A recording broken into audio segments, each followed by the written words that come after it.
Hi! In lesson 5 in grade 1, we were thinking about a few major scales and the major keys that belong to those scales. So we thought about C major, and we thought about G major, and about D major, and about F major.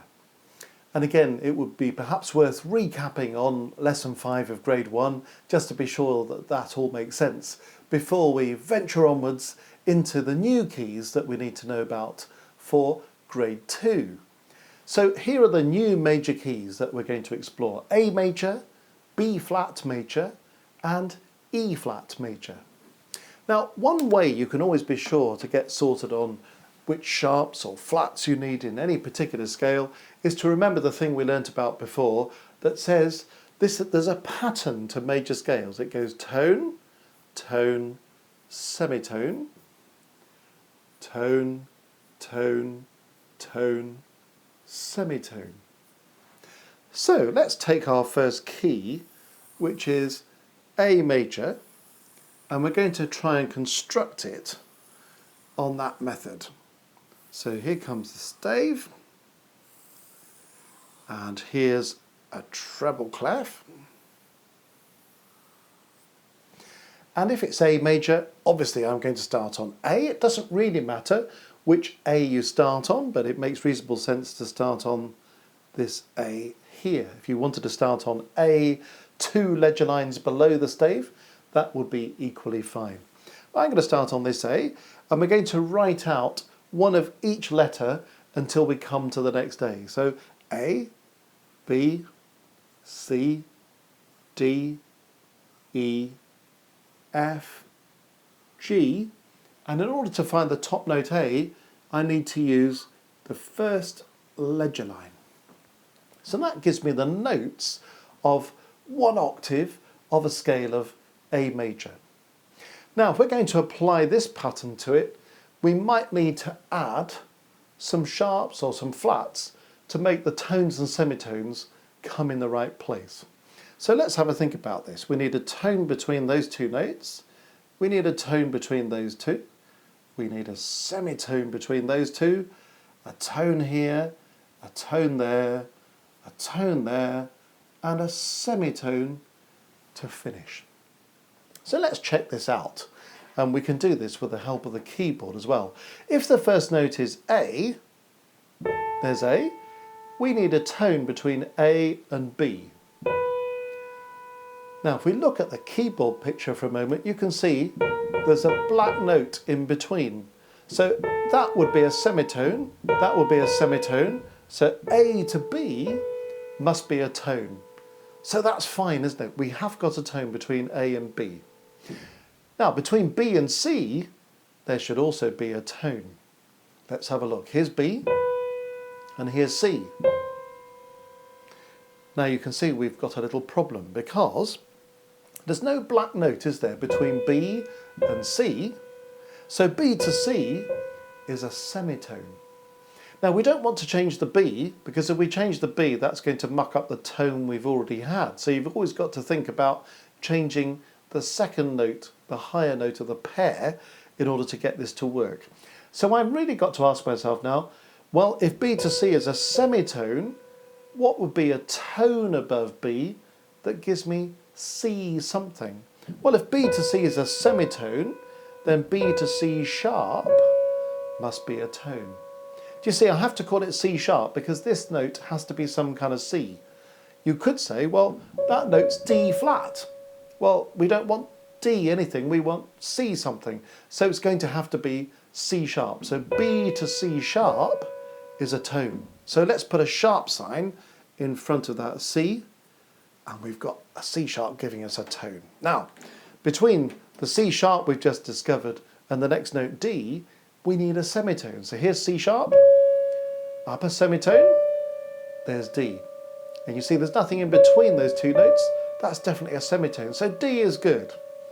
Now we need a tone between D and E. So let's check this one out. Here's D, and here's E. And as you can see, there's a black note in between. So D to E must be a tone.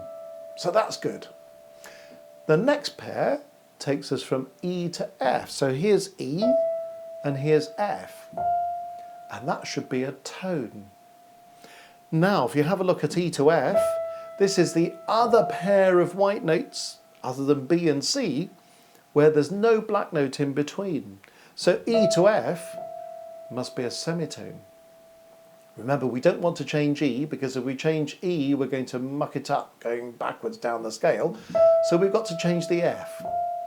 If I need a tone above E, and the note has to be F something, it will have to be F sharp, because there's a semitone from E to F, a semitone from F to F sharp.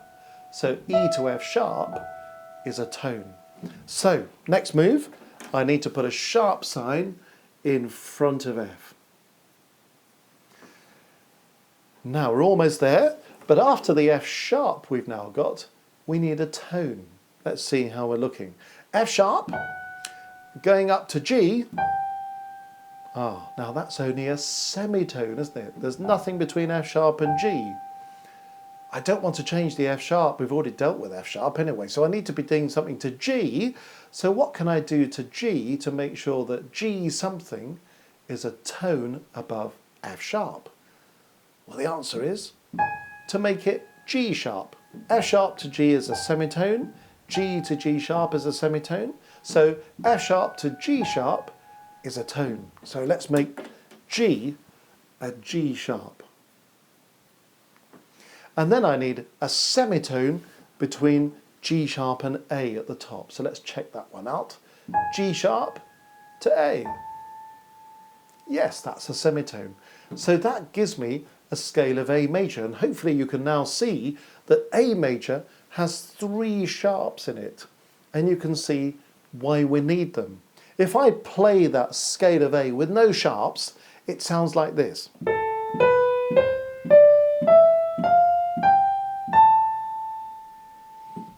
Now that's got a name, it's called the Aeolian mode, but you don't need to worry about that.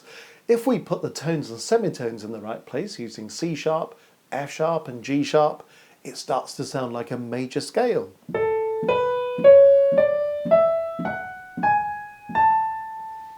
And so if I want to play a piece of music in A major, I will be using those 3 sharps. Here's a little piece in A major.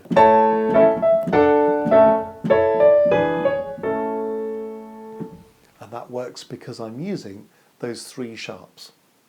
Okay, so that's the scale of A major. And let's have a little think about B flat major next. And just to make life a bit more interesting, let's do it in the bass clef this time. So here comes the stave. And the bass clef. B flat major, so we need to start on B. Well, there's a B there, isn't there, on the 2nd line of the stave. I could use this B up here, but if I go up from there, I'm going to have an awful lot of ledger lines. So if I start on a B down here, I'm going to start with quite a few ledger lines. This is going to fit very comfortably into the stave. So B, C, D, E, F, G, A, B. Well, the very first thing I need to do is to think about this, because it's not B major we're writing, it's B flat major. So this is obviously going to be B flat. And you might also think, well, actually, if that's B flat, that will have to be B flat at the top as well. We could discover that later, but we know it's going to be B flat because it's B flat major. So we might as well put it in before we do anything else. I'm going to do exactly what we did before in A major. We're just going to do it in B flat major. So we need tone, tone, semitone, tone, tone, tone, semitone. Now then, here's the B flat we're starting on. It's 2 below middle C. There's middle C. This is B flat just beneath middle C. Here's the B flat an octave lower. So that's where we're starting. So B flat to C should be a tone. That's looking good because we've got a note in between. So B flat to B is a semitone, B flat to C is a semitone, B flat to C is a tone. C to D is a tone, because there's a black note in between. D to E is a tone, but we need this to be a semitone. So we need to do something to E to make it a semitone above D. So if that's D, E will have to be E flat to give us a semitone. So there's E flat. E flat to F should be a tone. And you can see we've got this note in between. So E flat to F must be a tone. F to G must be a tone. And it is, because there's just one note in between. G to A should be a tone. And it is, because there's a black note in between. And A to B flat should be a semitone at the top. And it is. And that's why we end up with B flats and an E flat in the scale of B flat major. Again, to get the pattern, tone, tone, semitone, tone, tone, tone, semitone. This is what it sounds like. B flat, C, D, E flat, F, G, A, B flat. And the other key we're going to talk about is E flat major. And we're going to do exactly the same thing here. And we'll go back to the treble clef, because variety is the spice of life. Here is the stave. Here comes the treble clef. And it's E flat major. So let's get some notes that start on E, bottom line of the treble clef, a good place to start. And up we go. One note in every space, on every line, until we come to the next E. It's E flat major, so we know it's E flat at the bottom, and therefore it must be E flat at the top. What's our pattern? Tone, tone, semitone, tone, tone, tone, semitone. And if we go through the scale in just the same way, we'll soon discover we're going to need some flats. Here's E flat, up a tone to F. Well, you can see that's a tone. F to G, that's good, that's another tone. G to A is supposed to be a semitone. Oh dear, but when we look at it, we notice that G to A is actually a tone. So we're going to have to change this note, aren't we? And it's going to have to become A flat to give us a semitone above G and to end up with A something. So that's going to be A flat. And then we need a tone to take us from A flat to B something. So here's A flat, we're looking for a tone. A flat to B suddenly looks like a long way, doesn't it? Because A flat to A is a semitone, A to B flat is another semitone, B flat to B is another semitone. 3 semitones, or a tone and a half. So what do we need to do to B to make it a tone above A flat? There's the A flat, there's the B. If I make my B B flat, can you see that we've got a tone, A flat to B flat? We've just got that one note in between. So that B will have to be a B flat. B flat to C should be a tone, and it is. C to D should be a tone, and it is. D to E flat should be a semitone, and it is. That's how you would work out that we've got 3 sharps in A major, 2 flats in B flat major, 3 flats in E flat major. And if you were asked to write out the scale, that's how you would do it. It's always possible, of course, that you would be asked to write out your scale descending instead of ascending. But you would still want the same pattern of notes. Let's just very quickly do one of those so we get the idea as to how we would write out a scale descending. And let's go back to A major for a moment. We'll do it in the bass clef, shall we? And let's start with A here, and this time we're going to come down, descending. Every line, every space, until we get down to bottom A. Now remember, the pattern from the bottom up is tone, tone, semitone, tone, tone, tone, semitone. So don't start at the top, start at the bottom. Tone, tone, semitone, tone, tone, tone, semitone. Now, even though this is going down the scale, we've learnt how to go up from the bottom. So it's just as easy when it's going down as it is going up. If, when you're going down, you start at the end of the scale and work up just as we did before. So A to B is a tone. B to C we said was a semitone. So we're going to have to change the higher note of the two to a C sharp. So we've got A to B as a tone, B to C sharp as a tone, C sharp to D is a semitone, which is good because it's supposed to be. D to E should be a tone, and sure enough it is. E to F is supposed to be a tone, but E to F is only a semitone. We need to change the higher note, so it's going to have to be F sharp. And don't forget, always write accidentals on the left-hand side of the note. F sharp to G should be a tone, but actually it's looking like a semitone. So what are we going to do to G? We're going to make it G sharp.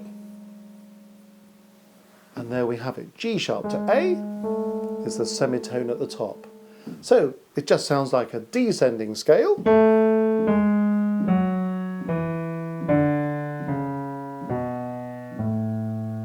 But we still worked it out from the bottom going up, tone, tone, semitone, tone, tone, tone, semitone. Now, you may be asked to talk about key signatures for these three keys. So let's just quickly talk about that. You add on the sharps or flats in a particular order. So let's start with a treble clef and see if we can do this.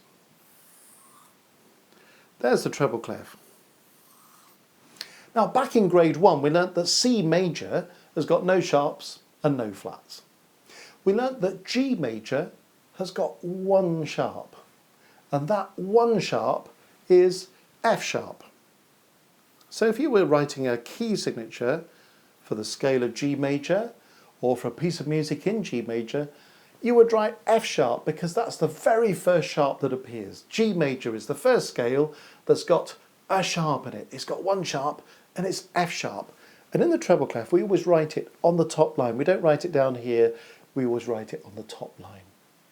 We learnt in grade 1 that D major is the scale that's got two sharps. It's got the F sharp that we had in G major, and it's got a new sharp called C sharp. So we put the C sharp there.